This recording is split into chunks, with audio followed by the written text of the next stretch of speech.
نبی اکرم صلی اللہ علیہ وسلم نے ایک مرتبہ 3 دفعہ قسم کھائی، واللہ لا یؤمنو، واللہ لا یؤمنو، واللہ لا یؤمنو، خدا کی قسم وہ شخص مومن نہیں، خدا کی قسم وہ شخص مومن نہیں، خدا کی قسم وہ شخص مومن نہیں۔ واقعہ یہ ہے کہ ہم تصور نہیں کر سکتے کہ صحابہ کیسے لرز گئے ہوں گے، کانپ اٹھے ہوں گے، کون وہ بدبخت ہے، کون وہ شقی ہے جس کے بارے میں اللہ کے رسول 3 دفعہ قسم کھا کر فرما رہے ہیں کہ وہ صاحب ایمان نہیں۔ قیل من یا رسول اللہ، کسی نے ڈرتے ڈرتے پوچھا ہوگا اے اللہ کے رسول کس کے بارے میں ارشاد فرما رہے ہیں؟ اب جواب سنیے، الذی لا یامن جارہ بوائقہ، وہ شخص کے جس کی ایذا رسانی کی وجہ سے، جس کی بدخلقی کی وجہ سے اس کا پڑوسی امن میں نہیں ہے۔ یہ کوئی گناہ کبیرہ ہے؟ آپ کی فہرست میں تو گناہ ہی نہیں، کبیرہ کیا سوال، صغیرہ بھی نہیں۔ زیادہ آپ یہ کہیں گے کہ ذرا بد اخلاقی ہے، کج خلقی ہے، بس اچھا کردار کا معاملہ نہیں ہے، یہ کہیں گے، گناہ کی فہرست میں نہیں آئے گی بات۔ کبیرہ بہت بڑی شے ہے، لیکن اس پر اللہ کے رسول نے 3 دفعہ قسم کھائی، ایمان نہیں ہے، ہرگز نہیں ہے، خدا کی قسم نہیں۔ اب بتائیے ایمان اور عمل علیحدہ ہو جائیں گے کیا؟ یہ ہے مسئلہ جو امام بخاری کے سر پہ ہے۔ اور سنیے، فرمایا حضرت انس ابن مالک نے، یہ روایت جو میں نے آپ کو ابھی سنائی ہے یہ کوئی ایسی ویسی روایت نہیں ہے، متفق علیہ ہے، بخاری اور مسلم دونوں میں موجود، اس سے اونچا درجہ روایت کا ہے ہی نہیں۔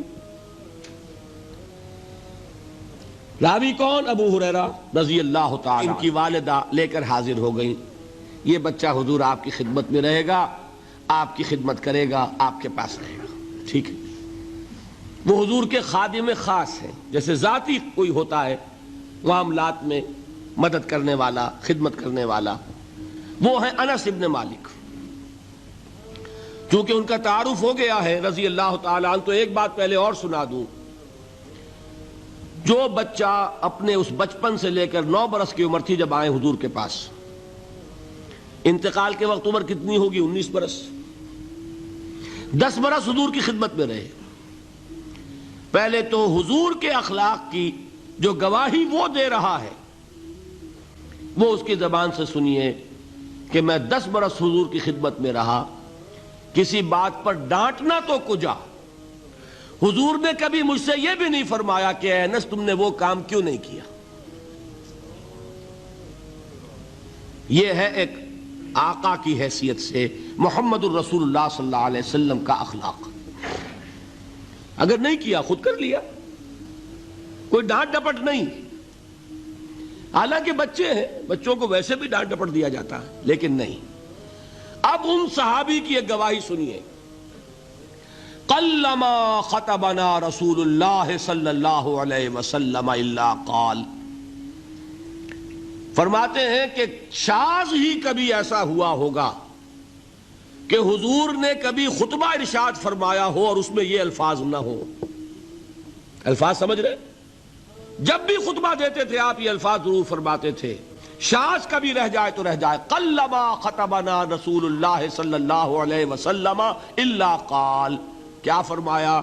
لا ایمان لمن لا امانت لہ ولا دین لمن لا عہد لہ، جس شخص میں امانت داری نہیں اس کا کوئی ایمان نہیں، جس میں ایفائے عہد نہیں اس کا کوئی دین نہیں۔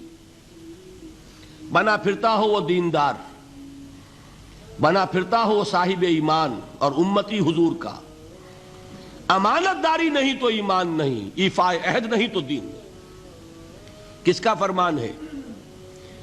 کسی آج کے زمانے کے مفتی کی بات نہ سمجھ لیجئے گا کہ جس کو آسانی سے آپ چاہیں تو رد کر دیں، یہ محمد الرسول اللہ صلی اللہ علیہ وسلم کا فرمان۔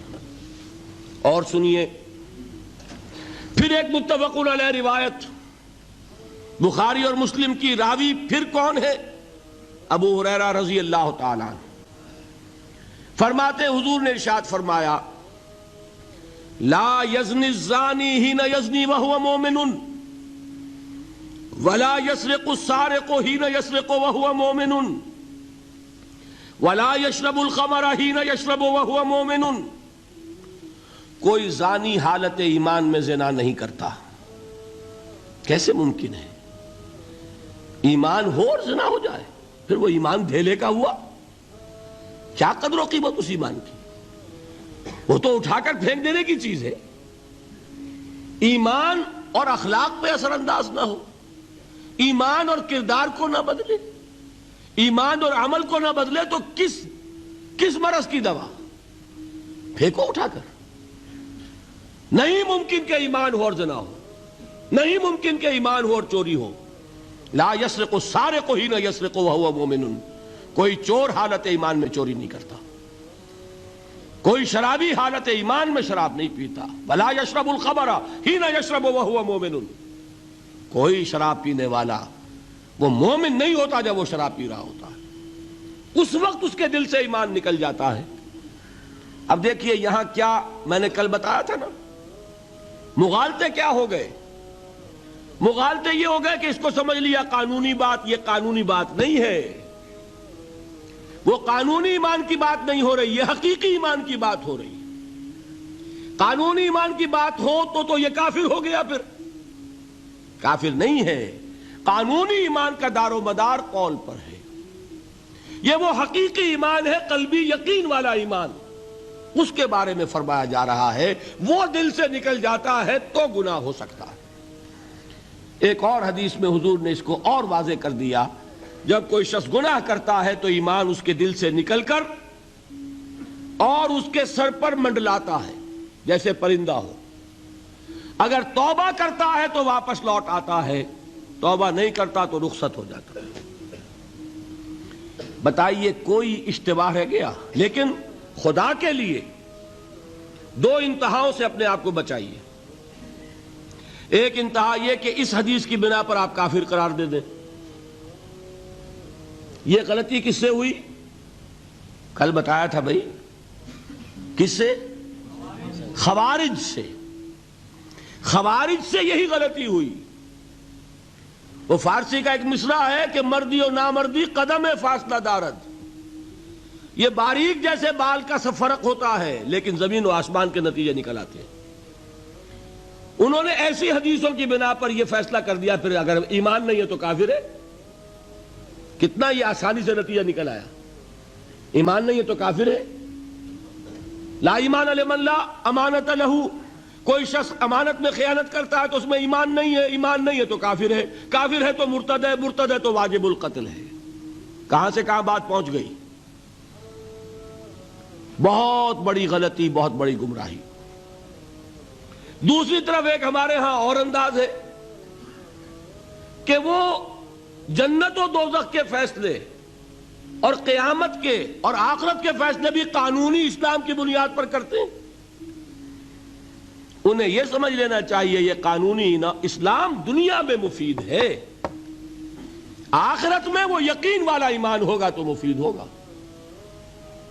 یہ چیز ذہن سے نکل گئی.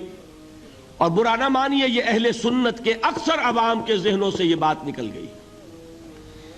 وہ یہ سمجھتے ہیں ہمارے پاس سرٹیفکیٹ ہے، ہم مسلمان ہیں، مسلمان ہیں تو صاحب ایمان ہے، صاحب ایمان ہے تو جنت ہم پر واجب اور دوزخ ہم پر حرام. یہ آپ کے دل میں لکھا ہوا ہے کہ نہیں؟ جب دل میں یہ لکھا ہوا ہوگا تو پھر کرو گناہ. کیوں نہ کرو؟ کیوں حرام خوری نہ کرو؟ کیوں رشوتیں نہ لو؟ کیوں بددیانتی نہ کرو؟ جبکہ دوزخ تو آپ پر حرام ہے ہی ہے، آپ کو کوئی چیز نقصان پہنچا ہی نہیں سکتی. یہ مرجیہ کا عقیدہ تھا اصل میں.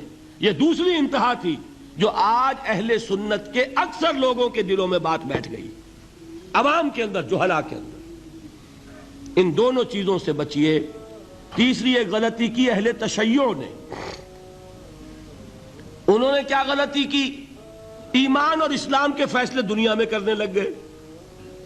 فلاں مومن تھے، باقی سب مسلم ہی تھے، اور باقی سب منافق ہی تھے. یہ فیصلہ کرنے کا کسی کو اختیار نہیں. دنیا میں فیصلہ صرف یہ ہوگا کہ کافر تھا یا مسلمان، چھٹی۔ تیسری کیٹیگری آپ طے نہیں کر سکتے، اس لیے کہ قانونی اصطلاحات یہی دو ہیں۔ سمجھ لیجئے ان باتوں کو، مجھے کوئی دھواں دھار تقریر نہیں کرنی، بات سمجھانی ہے۔ دیکھیے، قانونی سطح پر انسانوں کی تقسیمیں ہوں گی صرف دو، یا مسلم یا غیر مسلم، یہ ہے قانونی تقسیم۔ اب جو مسلم ہے وہ مومن بھی ہو سکتا ہے، وہ منافق بھی ہو سکتا ہے، بات سمجھ رہے؟ لیکن منافق کوئی قانونی اینٹی نہیں ہے۔ دنیا میں ہم کسی کو منافق نہیں کہہ سکتے، ہاں حضور کہہ سکتے تھے، حضور کو اللہ نے علم دیا تھا، لیکن حضور نے بھی ایسی پہرے داری کی ہے کہ کسی ایک شخص کے بارے میں بھی نہیں فرمایا کہ یہ منافق ہے۔ یہاں تک کہ جس کے بارے میں علم نشرہ ہو چکا تھا، عبداللہ ابن ابی، اس کی بھی نماز جنازہ پڑھا دی کہ نہیں پڑھا دی؟ نماز جنازہ کافر کی پڑھی جاتی ہے یا مسلمان کی؟ اس کا مطلب ہے عبداللہ ابن ابی کو بھی حضور نے آخری وقت تک مسلمان تسلیم کیا۔ منافق جو بھی ہے وہ اپنے اندر ہے، اللہ کے ہاں جا کر کھلے گا۔ فار آل لیگل پرپسز اے منافق از اے مسلم، بات سمجھ میں آئی؟ اس لیے کہ لیگل اینٹیٹیز دو ہی ہے، کافر اور مسلم۔ تیسری اینٹیٹی کوئی لیگل نہیں ہے، تیسری کوئی حیثیت قانونی نہیں ہے۔ اب ایک جو مسلم ہے وہ مومن بھی ہو سکتا ہے، منافق بھی ہو سکتا ہے، اس کا فیصلہ کہاں ہوگا؟ اللہ کے ہاں۔